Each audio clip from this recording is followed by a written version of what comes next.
What's up, everybody? Welcome to Gojo with Mike Renner Jr. That is me. With me, as always, Brandon Newman on the ones and twos. Brandon, hello, friend. Hello, Mike. I'm glad to see you. You look great. Thank you. I was trying to do my best Jim Nance there, but I realized I didn't go soft enough into the golf voice for it to really register. Did not.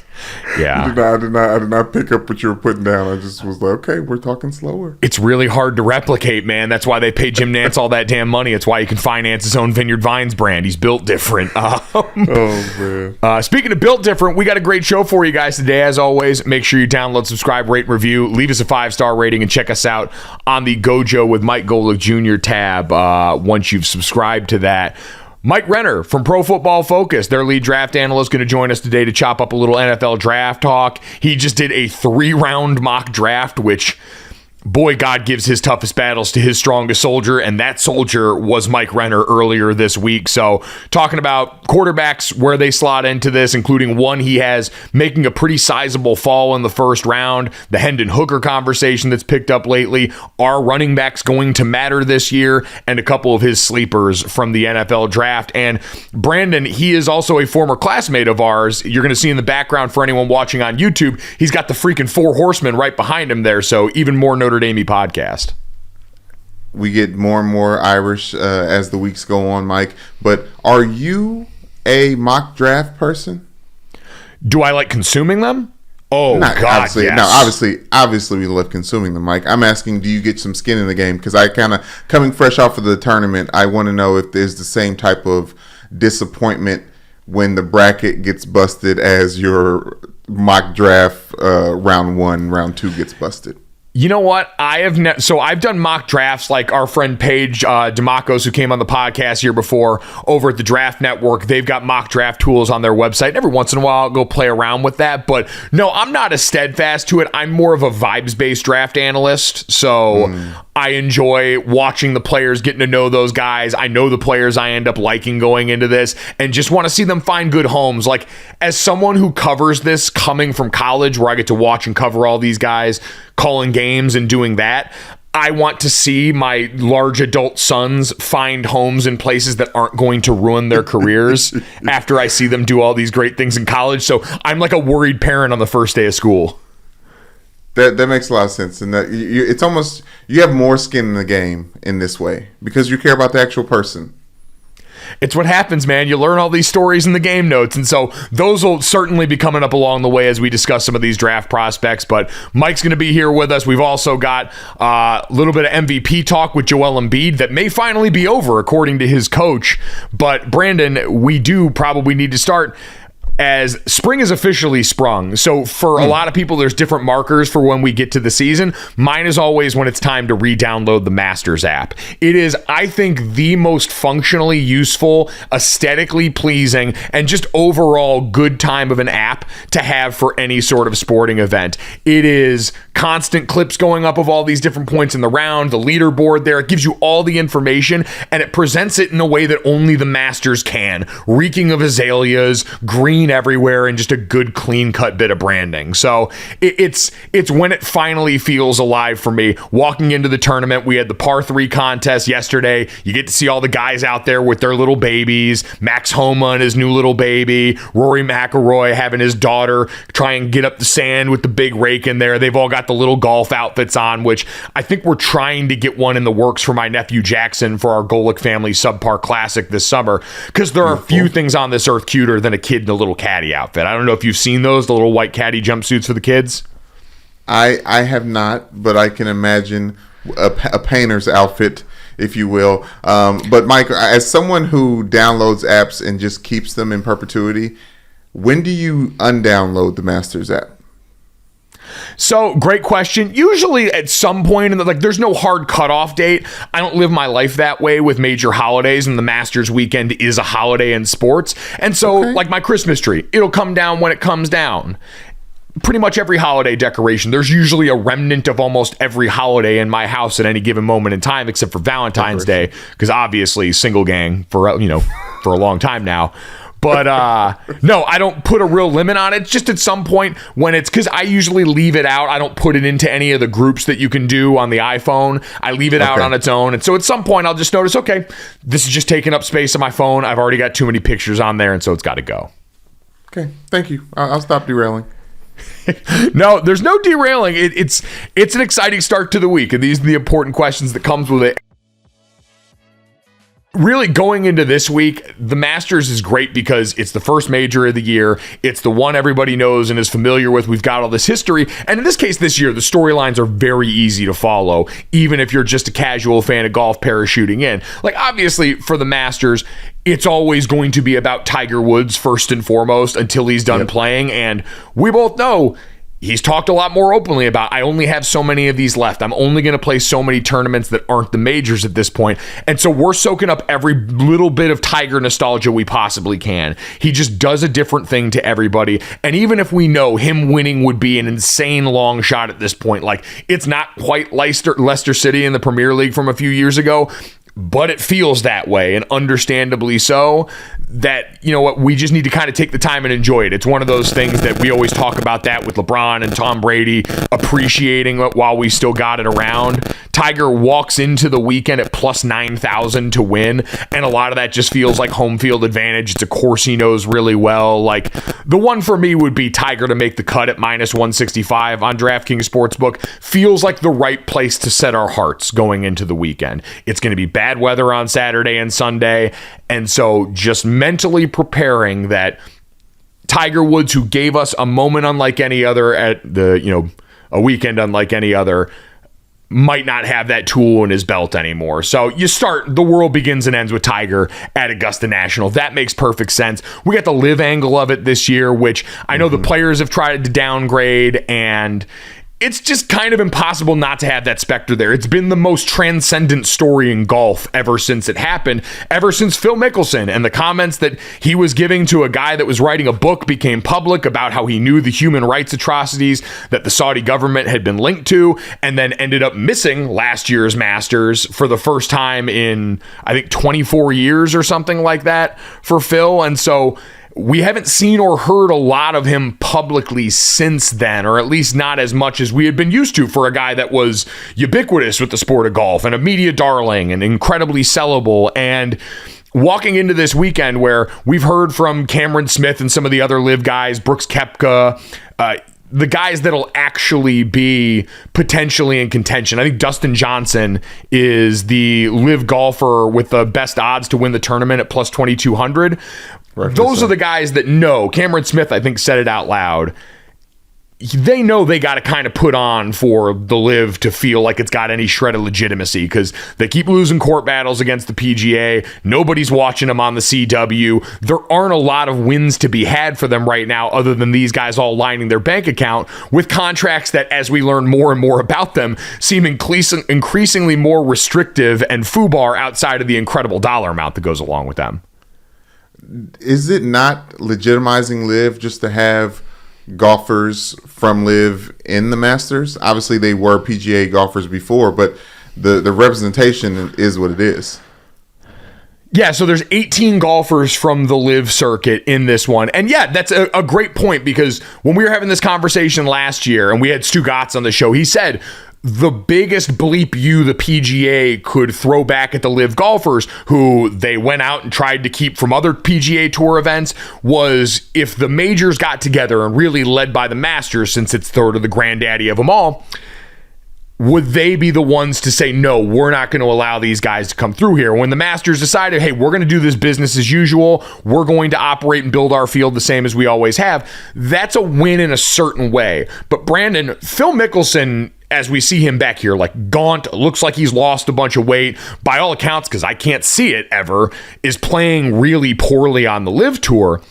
Phil Mickelson's kind of a symbol of live golf's best triumph, like getting a guy of his caliber, getting his name associated with this early on, and their biggest failure at the same time. It's why I don't ever think the sports washing that they're seeking to do, this idea that you can just funnel money into sports leagues as a way to get people to kind of look the other way on how bad you are when it comes to all the human rights violations that Phil talked about.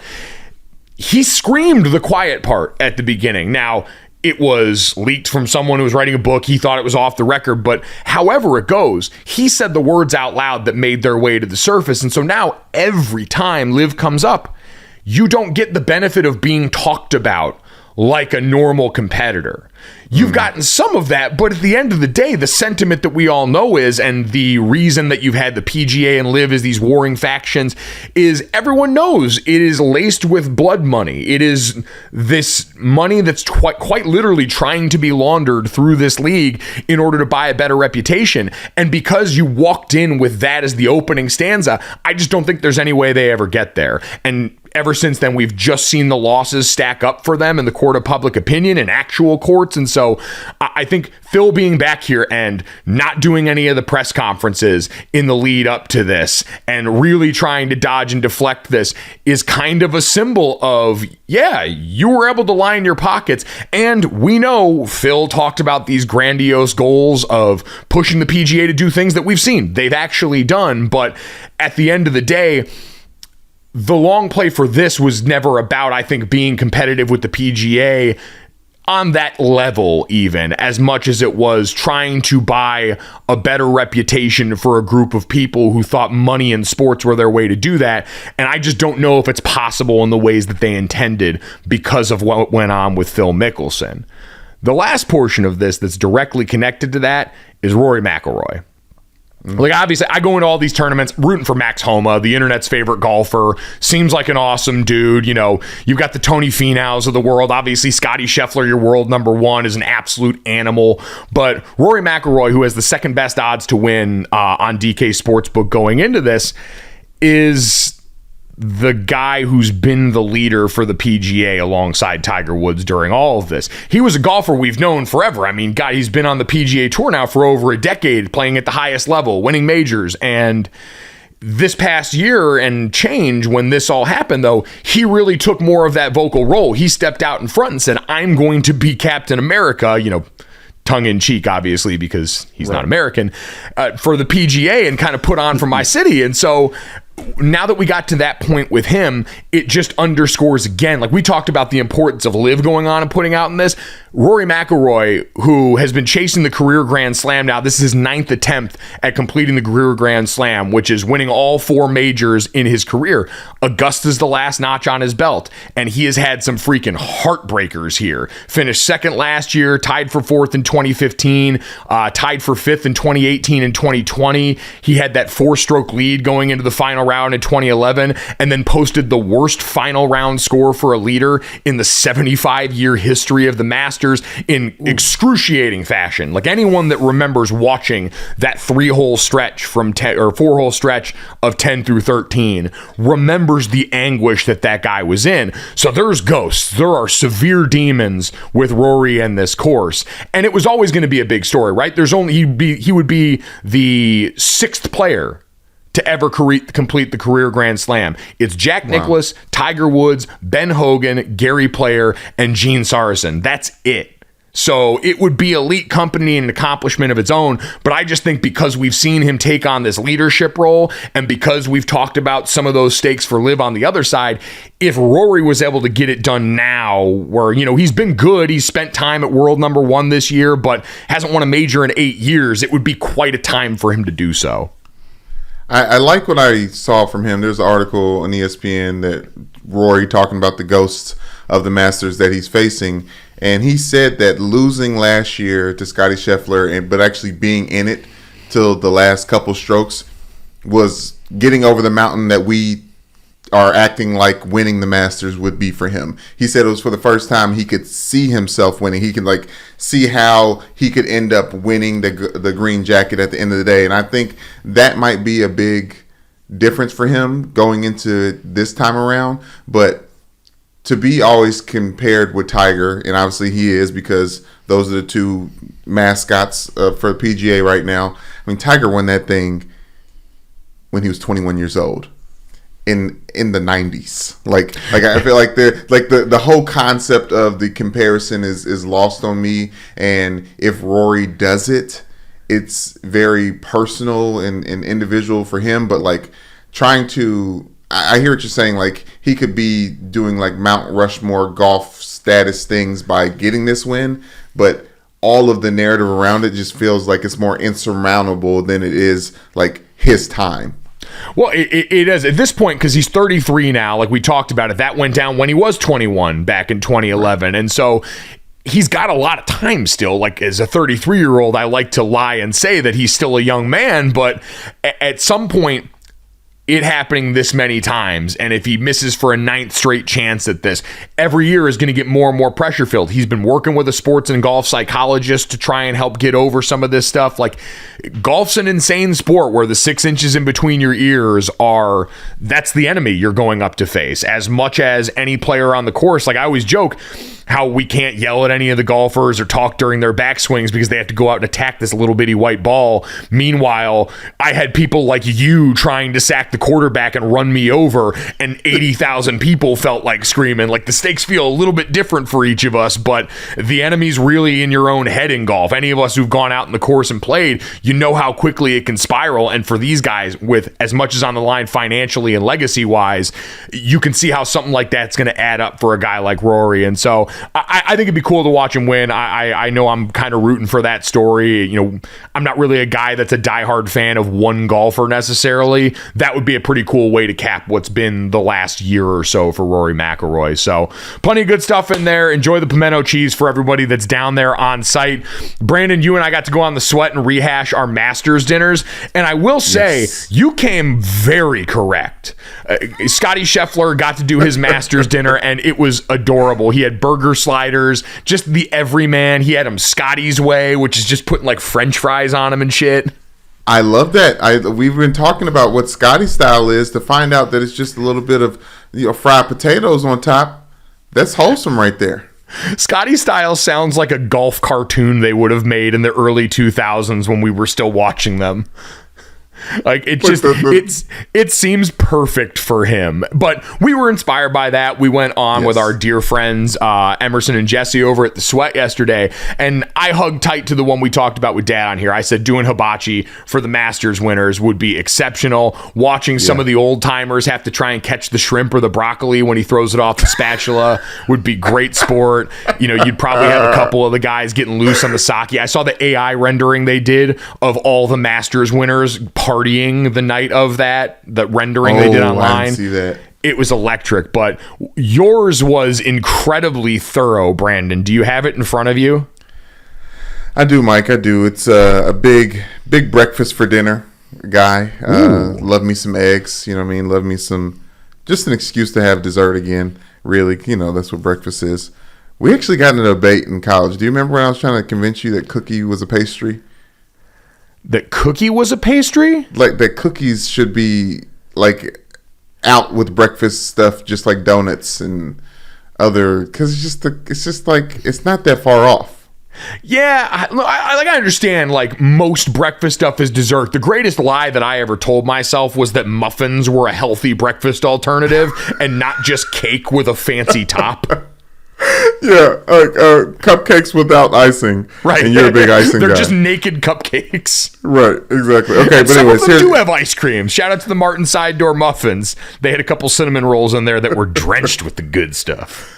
Speaking of cinnamon rolls, Mike, don't jump over my list here. So in the appetizer, if I was to win a Masters, this is the dinner that I would have set up the next year round. Burger King sandwiches. Oh yeah, as a nice little appetizer. I'm imagining cut in little triangles and fourths, and people can just use the fork to kind of pick off that along with shrimp and grits. I imagine you've been there. There's like the silver or the plastics forks and spoons that are actually just silver, or like they have low silver finish. Yep, they look like they're actual silverware, but they're still plastic. Yes, absolutely. That was some shrimp and grits handed around. Those are the appetizers. And then there's the tortilla soup that Scotty Scheffler said. So I was like, you know what, French onion soup, love that. If I had to be specific, probably from, not Bar Louie, Mike. What was that bar in South Bend that was right next to Bar Louie that is also downtown Indianapolis? Is it Granite City? Granite City, that's the one, yes. Granite Cities. That's a deep cut right there. Granite City's French onion soup with a Panera baguette. Okay, and Damn, then we thought we were balling, we headed over to Granite City or Flat Top to get some of that. Oh my God. We were outside. It's okay. Like, this is our outside meal for the week. But anyways, so that, and then also instead of steak and eggs, filet and eggs. Chicken and waffles, maybe some oysters on the side. Okay, and then just because they have to say what comes along with that. Just some hash browns, some all berry fruit, no cantaloupes or melons. Get that shit up out of here. I'm sorry. Wow. With the English muffin to spread it on, and then for dessert, Mike. Mini Cinnabons. Cinnabons passed out and salt and straw ice cream. Pick your flavor. And if you're, Oregon, LA, salt and straw, maybe 16 handles. I like their options over there as well. But just a calorie tour de France. They're putting a salt and straw in across from Manhattan Beach Creamery over by the pier. Real Bloods and Crips stuff going on there. Oh, Mike, speaking about you being single, I feel like you could head over there.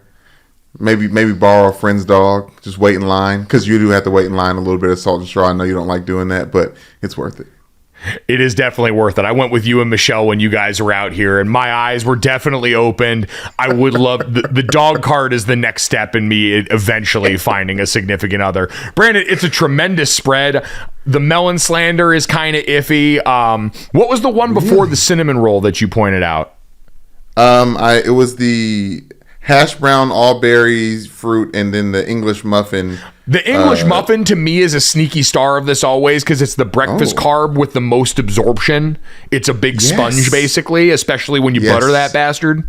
Oh my God, yeah, it's because biscuits get heavy. If we're all being honest with ourselves, bagels are even more dense. Like the English muffin is like a good. It's like a good excuse for like an open face sandwich, like whatever you want to put on there. Just scarf it down. It's a textural delight. Top to bottom, incredible. You're never going to have a hard time selling me on breakfast to dinner. That's home base for your boy. So you are you're preaching to a very willing choir right here. At Gojo Show on Twitter.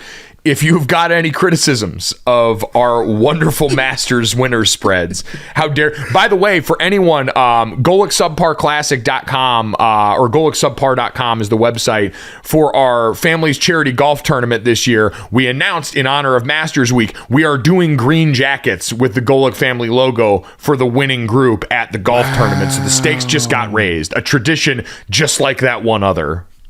Yeah, okay, now... I'm going to be there because last year I was there, so I'm going to be there again. And now I got to win. Now I got to get my game on. Because you got an advantage, man. You got Florida coursing through your veins now. Golf is just a part of you.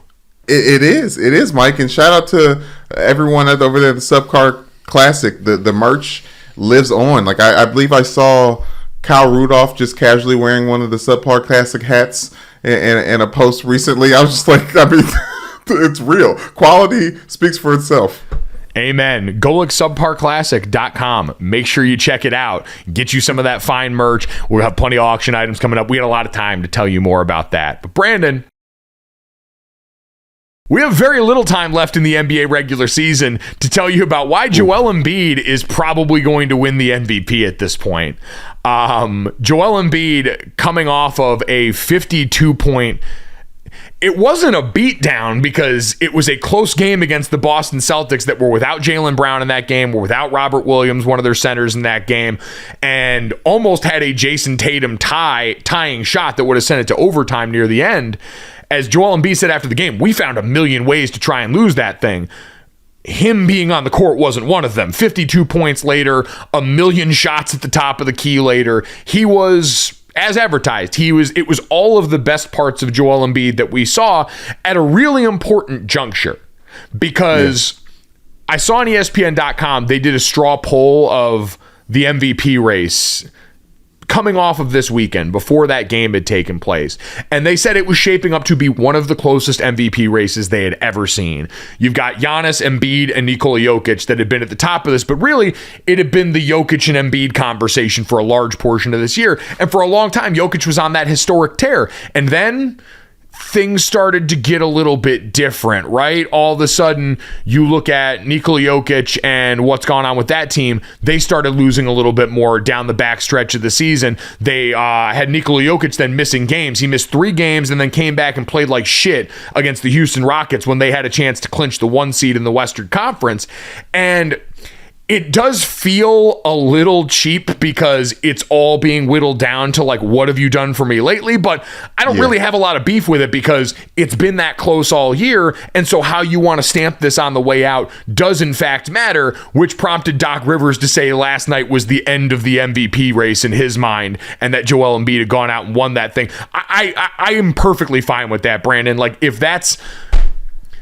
Like, I've been in plenty of situations. I remember when I was in training camp with the Montreal Alouettes in the CFL, and we were coming down to roster cuts, and they wanted to sign me to the practice squad at first, and there's a lot of weird rules up there about how many Americans you can have on the field at once. And then they were kind of like, maybe we can sign you to the back end of the active roster. And I remember sitting with my parents going, I came up here unsure if I actually wanted to go through with it because it's a 2-year commitment where you can't go back down contractually and try and get back to the NFL. And I was really looking for something about the process to make the decision for me. And nothing came. It was ambiguous, and so I had to strap that on and make the decision. In this case, Joel Embiid was comfortable making the decision for people. If you were a voter that's looking for an out, and I think they sent out the ballots or a reminder about the ballots yesterday or the day before, if you're a voter that was looking for something to sway you, this closing remark, I think, is an understandable reason to give Joel Embiid the MVP, with it still clearly also being able to point back to what he did this season.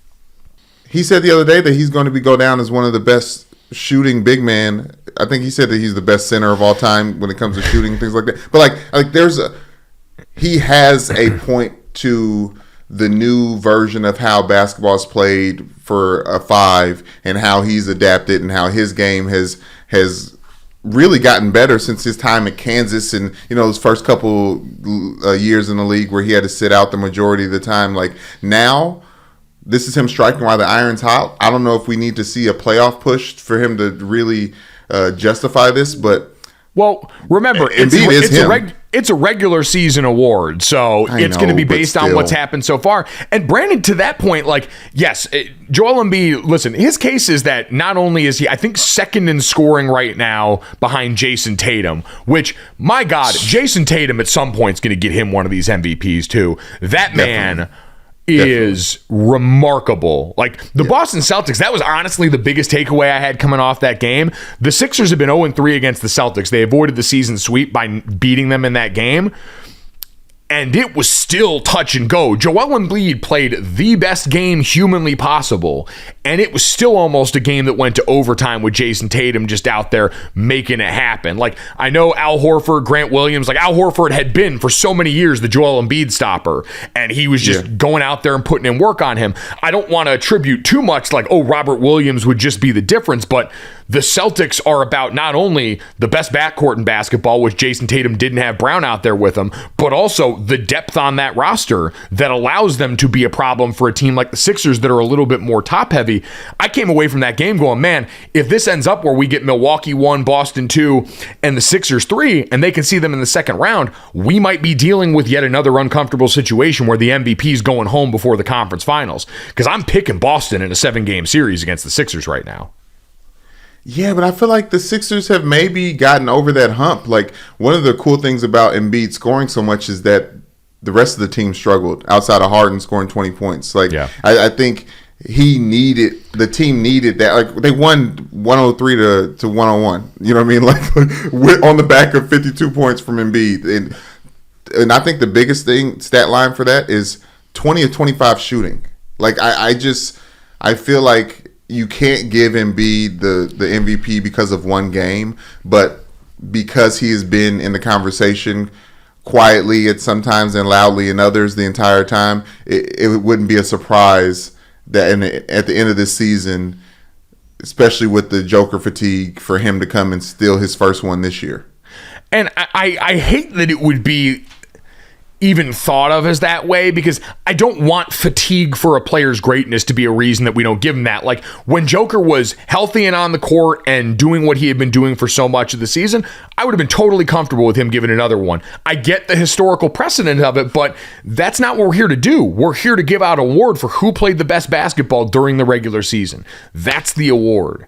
And so saying, well, we can't let him be one of the 3-time winners, and we can't let him because he hasn't had postseason success and because he's got really red arms and bleeds all the time, we can't let him be that guy. And so we've got to give it to Joel Embiid. Like, Joel deserves this. It was incredibly close. And like you said, he's managed to avoid being off the court in the critical juncture of the season at the end, when it matters very often how you finish these things for that award. So I think Joel is deserving of this, irregardless of what history wants to do with Nikola Jokic, because I think that's kind of BS. Okay. So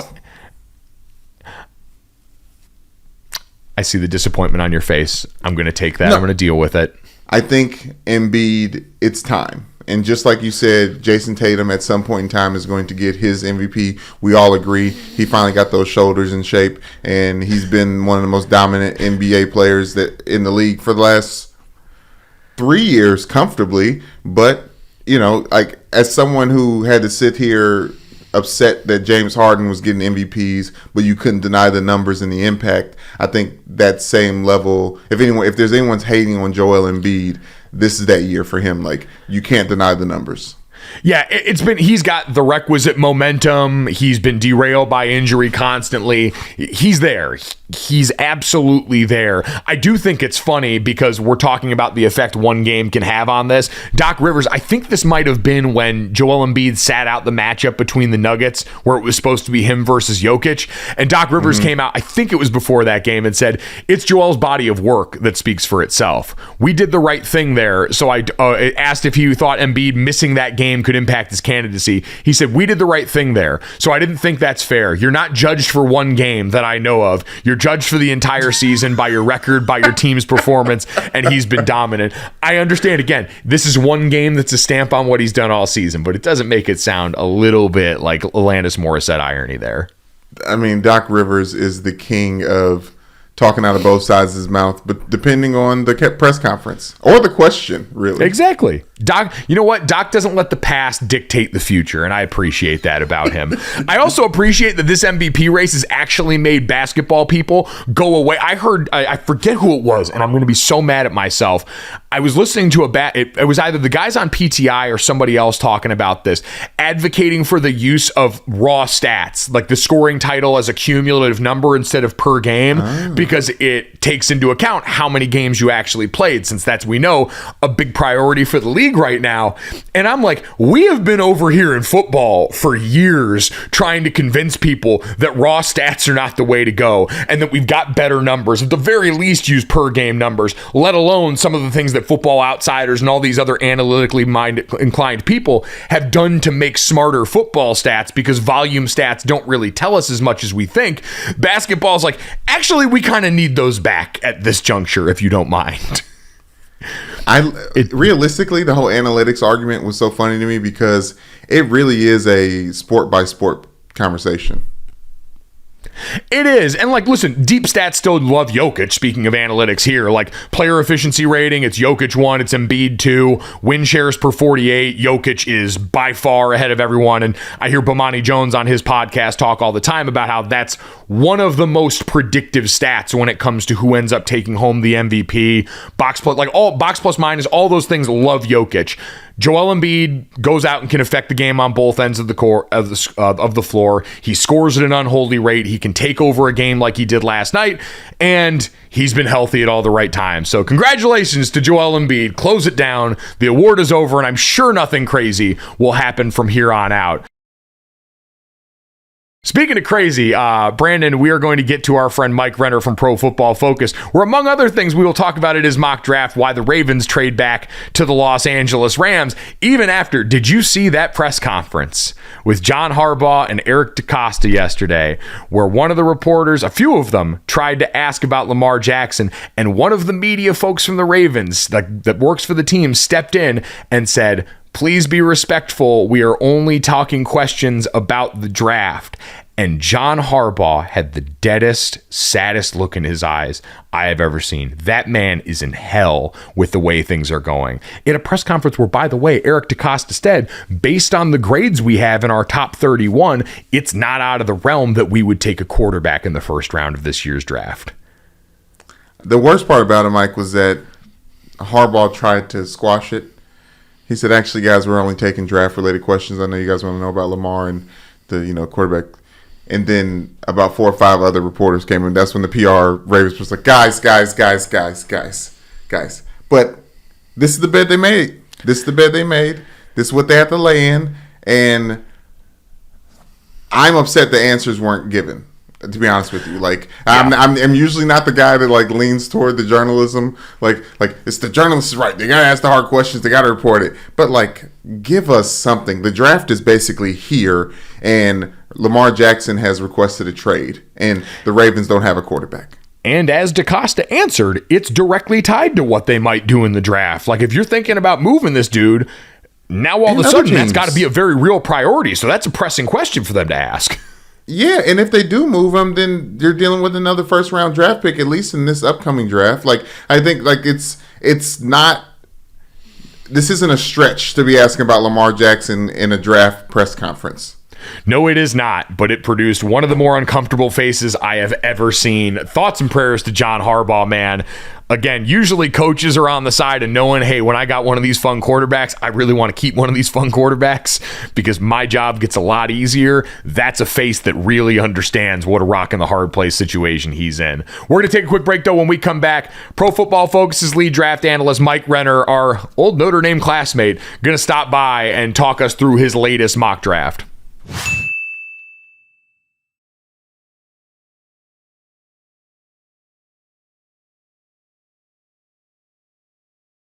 All right, excited to welcome in Mike Renner, Pro Football Focus's lead draft analyst. And if you can't tell by the background, if you're not watching on YouTube today, proud Notre Dame Fighting Irish alum. Mike, how we doing, man?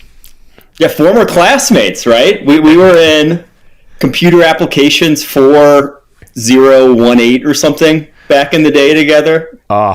We were doing the math right before we got on here about the last time we saw each other in that setting, and it deeply unsettling, almost as unsettling as I'm sure me trying to make my way through that class was. So I'm sure you fared a lot better than I did. We had a group project and we got a good grade. That was one of, unfortunately, one of like my few A's I got in my course of my Notre Dame career, but I got an A at least. Hey, there we go, man. We found a way through there, and we found a way here, and you found your way yesterday. For everybody that hasn't seen it already, if you haven't seen it already, make sure you get on over and check out. Mike just dropped a dandy of a 3-round mock draft the other day, so I feel like I need to do a wellness check on you first and foremost. Are you okay? I am. It's actually insane how long those take. I need to, in the future, just go... I do it where I plug players. I'm like, I want to get this guy here, that guy here, that guy here. I honestly just need to go through like the mock draft simulator and just decide instead of trying to get the perfect fits everywhere. It takes way longer than it really should. Oh, God. So you like try and do this like a Sudoku almost, where you're going through and it's like, all right, I need the one that I'm absolutely sure about first, and I'll just build everything else off that.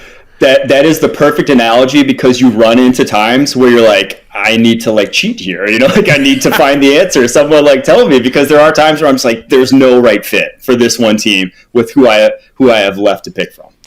So with that in mind, and looking maybe just at the top in like the first round of what you did, what was the most difficult decision? What was the biggest problem you ran into with trying to find fit for player and team? I think it's... One is where the fourth quarterback goes. It is the big, like, kind of wild card in this class that's going to kind of dictate everything. Because I think 1, 2 is QBs, and then I think either 3 or 4 is going to be a QB.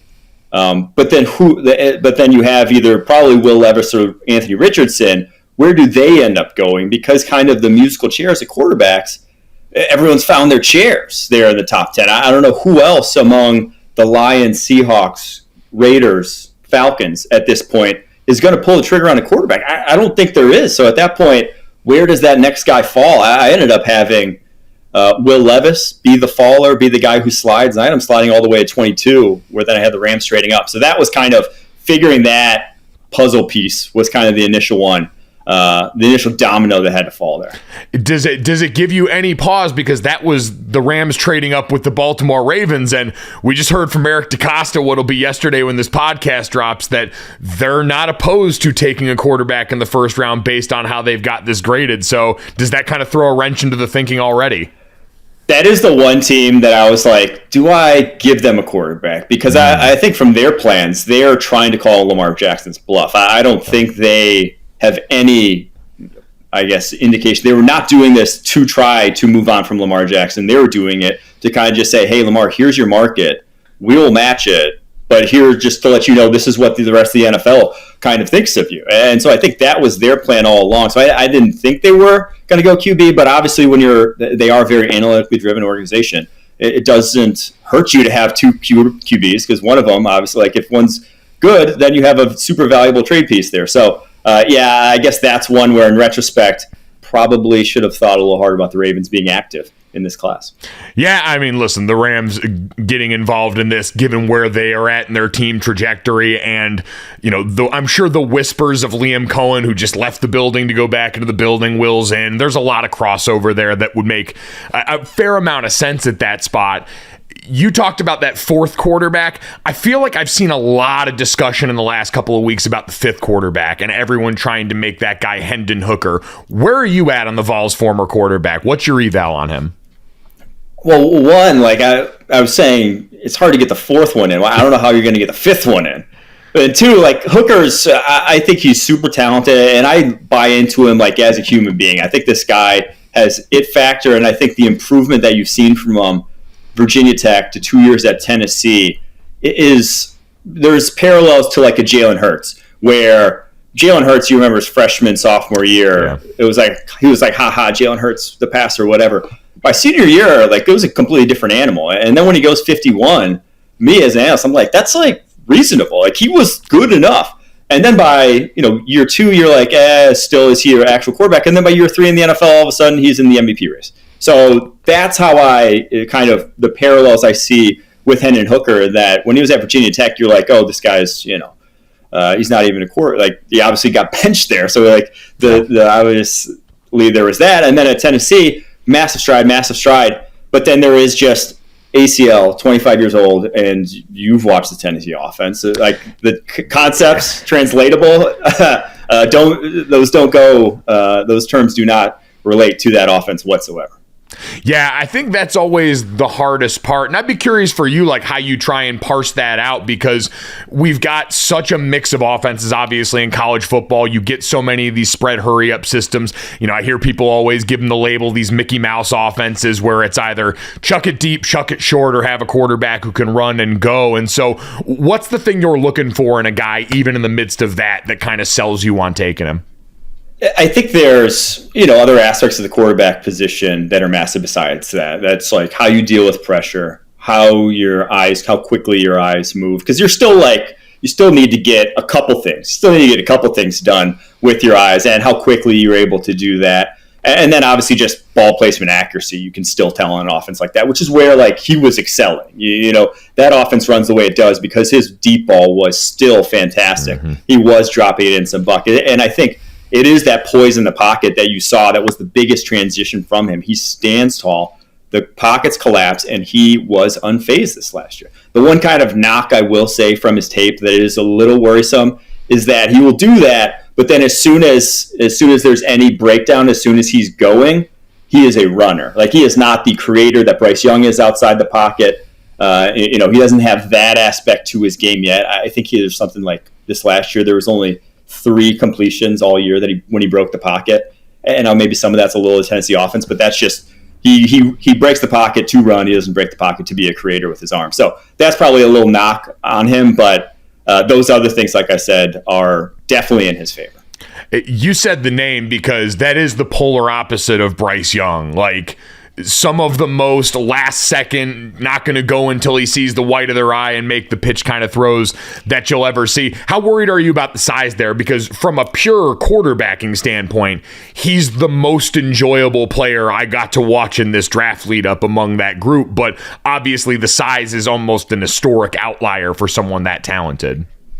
I don't think I'm worried about it from an on-field performance standpoint. Like the way he plays the game, it reminds me of, like a high-level point guard in the NBA, where he's kind of he's trying to almost testing, the guy across from him until he knows there's like a window, and then it's there. Then the ball is gone. It is exactly where it needs to be, and it's accurate.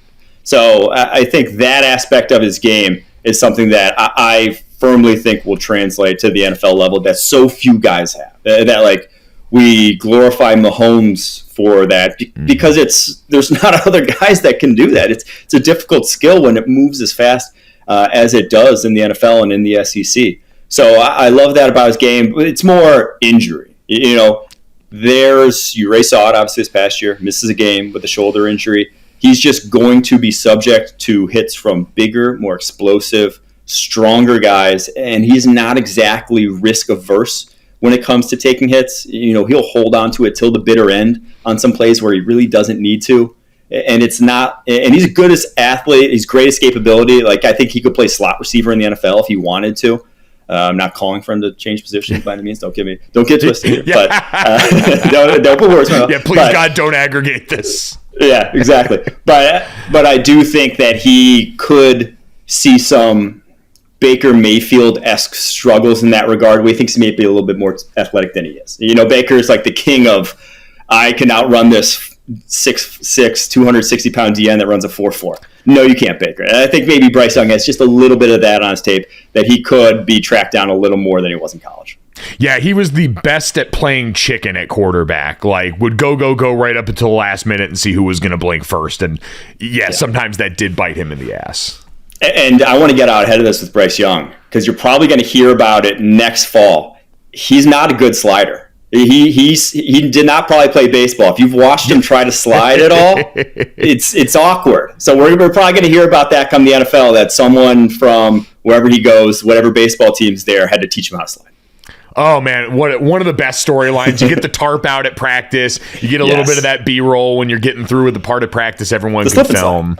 Oh, yeah. It's a beautiful thing. All right, we'll all keep an eye out for that. Remember, Mike told you first on that. The other thing that jumped out to me about the mock in your first round, and I'm sure you've seen the slights that go towards your guys' company all the time when it comes to running back conversation. You got Bijan going at 20, man. Talk me through this now. Did you have to almost hand in your work badge to make that pick at that spot? No, there's been some, I don't want to say pushback, but there's some division. There we go. That's the word I'm looking for. Within PFF about where to take a running back, and especially one like Bijan Robinson, who, he's not the high end of Saquon Barkley, but I think he's a more complete running back than Saquon Barkley is. There's I think Todd McShay said there's no weaknesses to his game, and I truly do. That's how I see him as a running back prospect. It is about as safe a thing as you're getting in this draft class. But to me, there's still, even NFL GMs, though, I don't think would go to bat for him. And I see it more as if you're a team that is committed to the running game. If you're not, Chargers, Chiefs, if you're not a team that wants to throw, that has a quarterback that can throw, that you want the ball in your quarterback's hands 90% of the time anyway. You don't even want to put that in your head to be feeding a run-heavy offense with who you have a quarterback. If you don't have that guy, if you have a good offensive line already in place, I think by all means in this first round, maybe not top 10, but past pick 15, say, draft a guy like Bijan Robinson, because he can take your rushing game from, that good level where, good run defenses will probably still stop you, to that level where I don't care who you are, you're not going to stop this rushing attack. You're going to have to do whatever it takes to limit it. So I do think, obviously, New England would be a team that would pull the trigger. Not everyone would. I think there's only a handful in the first round that would. But I think New England would. They obviously did only a handful of years ago. And with how committed they are to the running game and smash mouth football, Bijan feels like the guy. Yeah, I don't think you're good. He's one of those guys that does feel like the exception to this conversation that we constantly have, where everyone kind of looks and goes, yeah, in the right circumstance, that's just too much talent to pass up on. Even in running back this year, we look probably one of the deeper position groups in the draft class. Like, in your mind, is that the deepest group? Is there another one that gives it a rival as far as the depth of talent overall? I think there's 3 positions that really stand out as deep, historically compared to your run-of-the-mill class. And it's running back, it's tight end, and it's cornerback. The deepest of those 3, I think I'd have to go running back, because I think when I was tallying up final grades, I think there were 13 guys in this class that would have been ahead of my 5th-ranked running back from last year. So just compared to last year, 13 guys that would have been top 5 backs.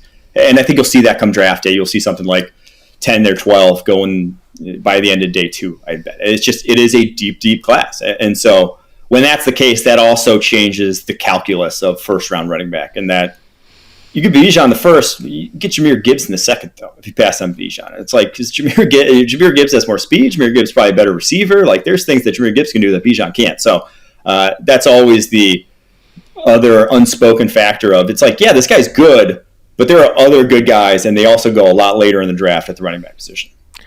All right, you said tight end in that group. You got 3 going in the first round, but you have Michael Mayer going 3rd. Are you prepared to hand back your diploma for your crimes against our country?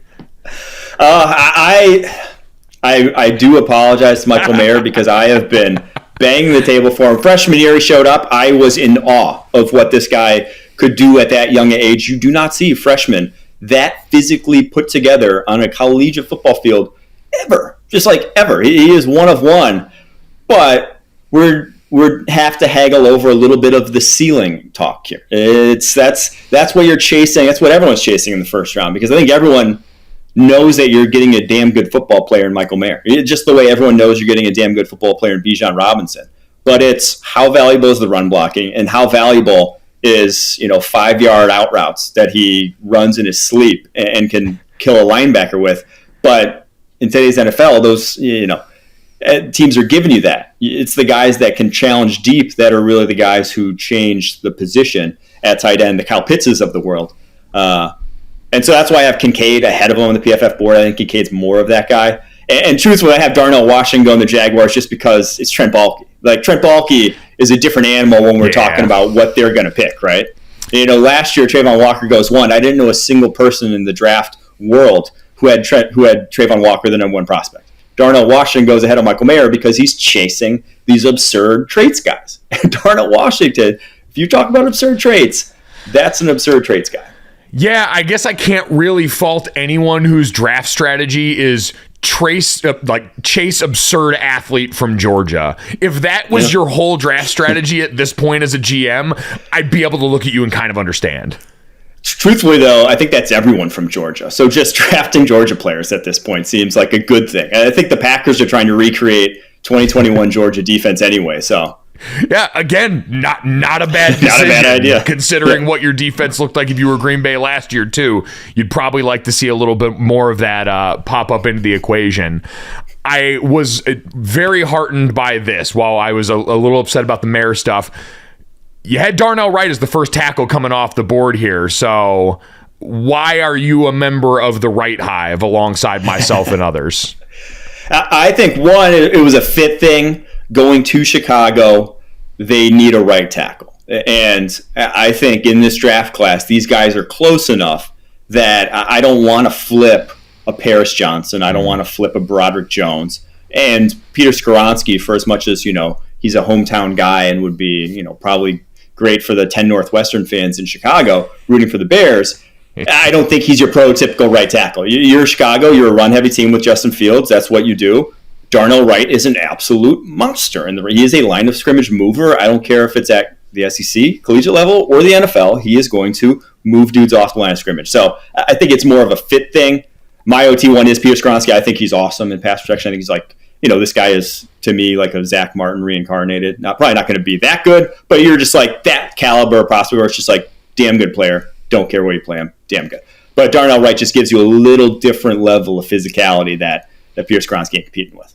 All right, that's fair, and I always appreciate a little bit of Northwestern slander here. The Chicago's Big Ten team billboards always crack me up because we know deep down in places they don't want to talk about at parties who Chicago's Big Ten team is. Or just Not Big Ten team, but team. Yeah, it's a team in general. Maybe Big Ten eventually, depending on how things continue to go here. Unfortunately, yeah, it's that's kind of the way the cookie's crumbling right now. Looking at the rest of this now, who are like the guys you look at as sort of sleeper candidates here? Obviously, you go through 3 rounds here, but you've been dialed in on this a long way. Where do you see the best value coming in the draft for you? So there's a few guys that I'll really go to bat for who really aren't getting much love in my eyes, who are, I'll say, one position player who I think is going to be an impact dude at the next level that really hasn't been talked about much is Kobe Turner from Wake Forest. He transferred from Richmond this past year. I can see why he's not getting hype. He's 6'2", 288 with like 32-inch arms. He's a tight frame dude. DT is a position where that's just NFL doesn't go for guys like that. You better have something unique about you. And he does, in my opinion. He ran a 7.08 3-cone at that size. The guy has unique bend, and you flip on his tape, and he's just like flippering dudes left and right. He has some power behind his mitts. I think he did 31 bench press reps at his pro day. We had him as the second highest graded DT in Power 5 behind Jalen Carter, and it was close. Like, that's pretty darn good company. God. So I haven't seen him in any like top 100, and to me this guy is not just top 100. Like, I think he's like a starting caliber 3-tech at the next level. And then the other one, I'm going to go quarterback position. I think Tanner McKee, as much as I hate to say it, because I was at that stupid Stanford Notre Dame game this past year, and it was the worst game all year that I could have chosen to go to. But he's accurate with the football, and he makes good decisions and doesn't turn the ball over, and has an NFL caliber arm, and really hasn't played a lot of football because he took a 2-year Mormon mission and was a really highly recruited dude that I'm just intrigued by where he could go with more talent around him, because they weren't bad this year because of him. They were bad because they had no O-line and one wide receiver that could separate, and he was hurt all year. So I think he's a lot more intriguing to me than Davis Mills was coming out of Stanford. And obviously he goes top of the 3rd round and gets a starting kind of gig right away. I would love to see him just have an opportunity to start at some point, because I think there's something to work with there. Yeah, he's another one of those guys. You talk about the offensive fits in college, had to run that version of that trick dickum long mesh that Wake Forest runs that they opted for at Stanford this year. That's deeply uncomfortable for non-Sam Hartman quarterbacks to go and run, which is why I'm glad we have him, our sweet baby boy. But yeah, Tanner McKee kind of got thrown to the wolves with that one behind that O-line this year. So I interviewed him before the season, and I had gotten word from Sam Schwartenstein that they were going to start doing that. And I didn't want to ask him about it on the pod because he's like, don't talk about it. But I wanted to like ask him. And I'm like, hey, I heard you're going to do like some Wake Forest long mesh stuff. And he could not have been less excited when I brought it up. Like, he was just like disheartened that I even knew that was the thing. He's like, yeah, we'll see how it goes. I was just like, oh shit, dude. Like, he wasn't excited at all to talk about it. No, and listen, which obviously why. Yeah. I'm just gonna say that's not an enviable position for any quarterback to try and have to throw balls in a phone booth. I had their game on the road against Oregon, and listen, they got over on Notre Dame, but you saw more often than not that was not a good time trying to throw from inside there and just getting hounded. And that's why, like, he didn't make mistakes, or at least like didn't put the ball in harm's way when it was just awful in those pockets. So you can't even call them pockets because they're not really pass protected. Whatever it is, the donut holes that he was in. Oh, yeah. So, all right. A couple good ones to keep an eye on for everyone here. Mike, before we let you go, I am curious now because being a draft analyst, for years when I was at ESPN, I saw Kiper and McShay by the end of draft season. They look haggard. They look like they're going to fall over at any minute here. What does May look like for you? Like, once you turn the page on draft weekend here, what's the first thing on the docket? May is glorious. May is like 3 rounds of golf a week. I'm going to Houston to see Zach Bryan in concert. Really looking forward to that. We're just going to kick back and relax a little in May. I do love actually turning the page to 2020, to the next year's draft, because I get to do it casually. I get to watch these guys for fun for the next year's draft instead of doing it and having to write notes and then putting those notes in a spreadsheet and then having to put it in a draft guide. I get to finally just watch tape and like enjoy watching it with no pressure. So that's what my May looks like, and May is the best month of the year. Oh, so PFF doesn't chain you to the desk and make you put out a sickos too early mock big board like they do with McShay?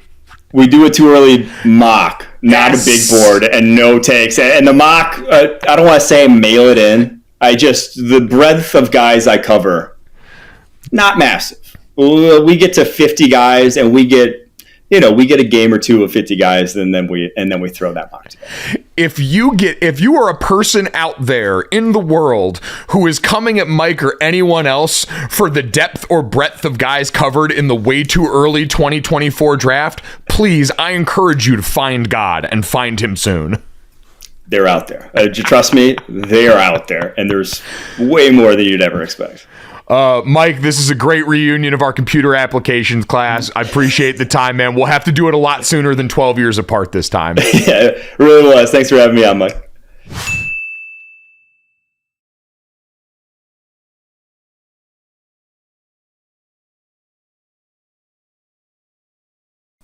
Brandon Newman, let's land the plane. Do you know what time it is? Damn Skippy Mike Gold Jr. Cut my life into pieces. This is that and the third. Suffocation, no breathing. Don't give up if you're all breathing. This is that and the third.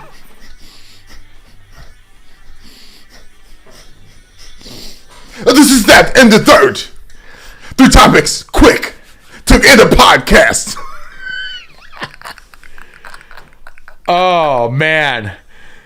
If you're listening to this in the morning, there's your shot of coffee. Hit the eject button. You can fight God today. You're capable of anything.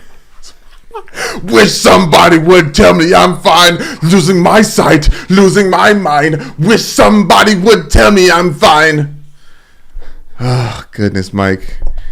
If you've been around the podcast long enough, you know back when I was in the garage, I think Papa Roach's Last Resort was one of the first karaoke style this, that, and the thirds. That was OG. That is very much like an early. You were an early adopter if you recognize this one. Let's put it that way. Yes. And if you were, make sure you download, subscribe, rate, and review. Leave us a 5-star rating and raise your hand and tell us if you were around for that first version of the Get Down. Brandon Newman rocking out with his pants still on tastefully. Brandon, yes, let's get this, that, and the third. 3 quick shots before we get out of here. And one of them includes your Los Angeles Lakers. Point of celebration, to pull back the curtain. We're recording while they're playing the Clippers, so we don't know the outcome of that game. But yes, they had an overtime win against the Jazz that did solidify and clinch their spot in the play-in tournament at least. So now they're playing for even more. And so that's obviously great news for the NBA because they're at the very least going to be in the play-in. But Brandon, the important part for me about the game between them and the Clippers, LeBron James and Anthony Davis played. It was the most minutes LeBron had played in that Jazz game since he had come back. Anthony Davis hadn't logged more than 40 minutes since late January, and they'd almost always rested him on the second night of back-to-backs. And so this was one where they absolutely needed to play if it was even remotely possible, because the benefit of getting potentially to the 5 seed and getting out of the play-in tournament, the 5 or 6 seed, as opposed to resting them like you normally would, but then having to play extra basketball, to me, not even worth the discussion. Like, you're at that point in the year where you're always going to be health conscious with your 2 stars because you need them for the long run, but you got to get while the getting's good in the last few games here. Yeah, I mean, especially with Marcus Morris and Paul George out for the Clippers, this is just a real great opportunity because Kawhi Leonard just isn't at a position to take the bulk of the reps for the Clippers anymore. Obviously, this could be a really good revenge game for Russell Westbrook, but I do feel like the fact that D'Angelo Russell is also listed as active for this game, like this is, like you said before, this is time to figure this shit out. Like, just risk the injuries. Like, you need the wear and tear on the body. Like, we need all of these wins. They're both sitting pretty at 41 wins and 38 losses. I don't know. I feel like the Clippers have every reason to be the team that wins, but as the Lakers just got done winning 4 straight games in a row, like, this will be the cherry on top. The Lakers are on a heater right now, and what you see from a lot of teams, too, at the end of the season, and maybe it's less important with LeBron, but I would argue because of the injury, it's probably just as important as it's always been. when you've got an opportunity against a quality opponent before the end of the season, you want to ramp it up to close to playoff mode and try and get a win. You want to see and feel that.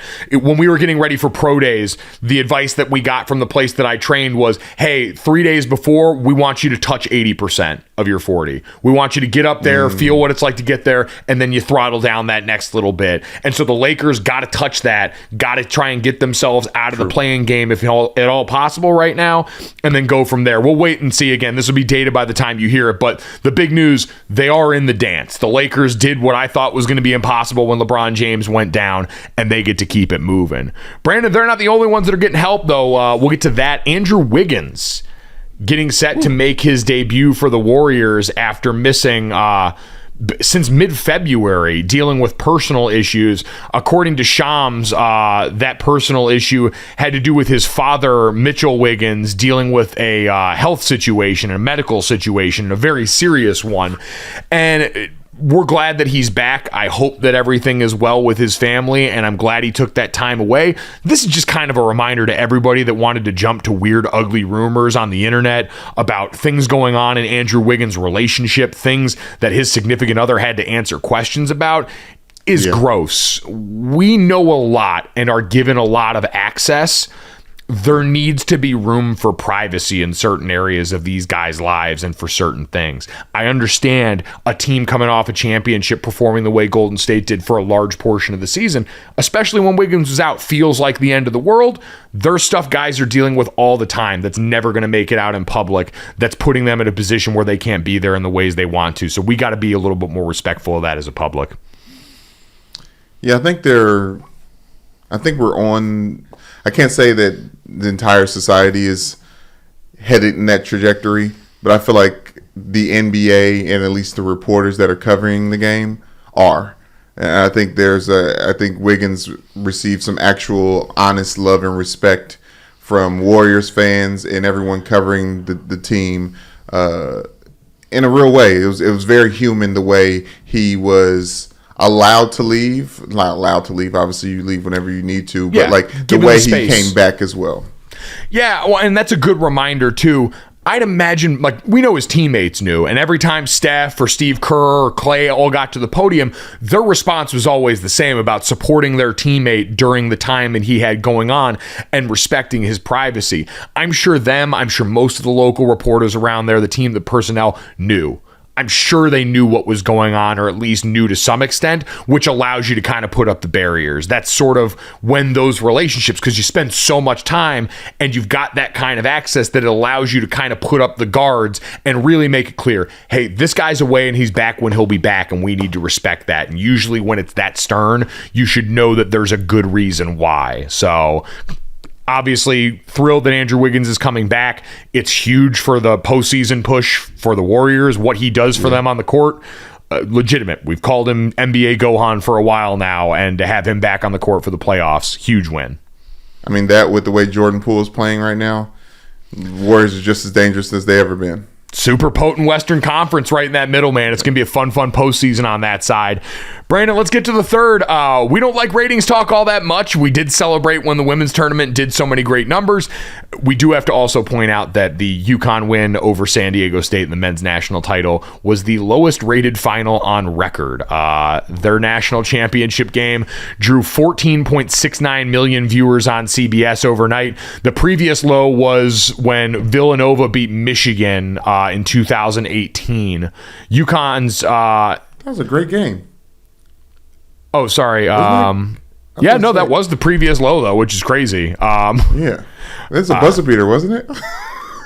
Was that the Jesus Christ, that might have been. That would be I don't think there's any way, because this number makes sense to me, Brandon. Like, this was a game that didn't have a lot of juice going into it because of the teams, and then was never really good. I think it got trimmed to 6 points in the first 5 or so minutes of the second half, and then that went poof and disappeared pretty quickly. Now, we always have to remind people, it's relative in sports. It was still the most watched program on television on Monday evening and the most watched basketball game, college or pro, since Kansas beat North Carolina in last year's national championship. So we know sports operate on a different level. We know March Madness does, but this did give credence to everyone that was like, yeah, this game's not all that exciting. And I think more importantly, it just wasn't any good. Like at least the LSU Caitlin Clark Iowa game that peaked at about 12 million viewers, it got close for a while. You had Caitlin Clark there as a draw. You had all the names there as a draw, even if that game wasn't very close for a lot of the second half either.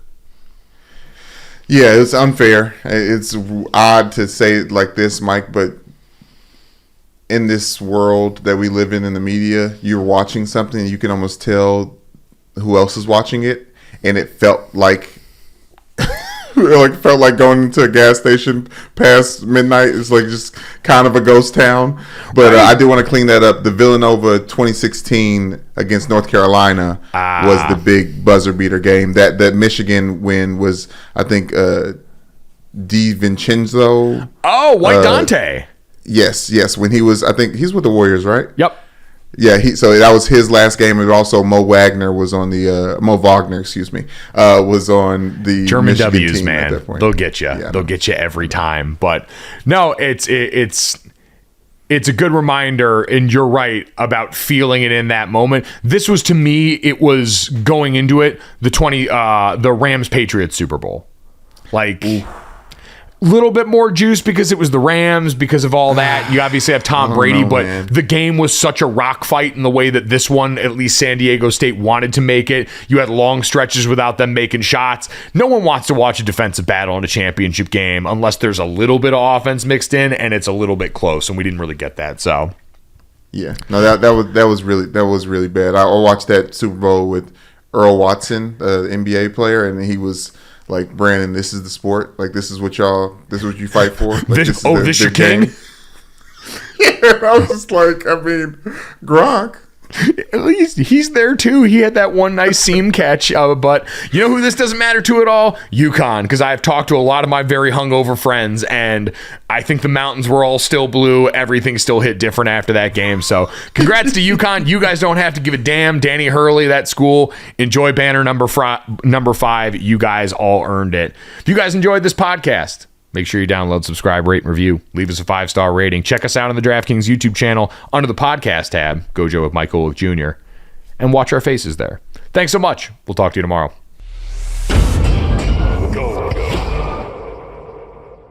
Boom. Money in the bank.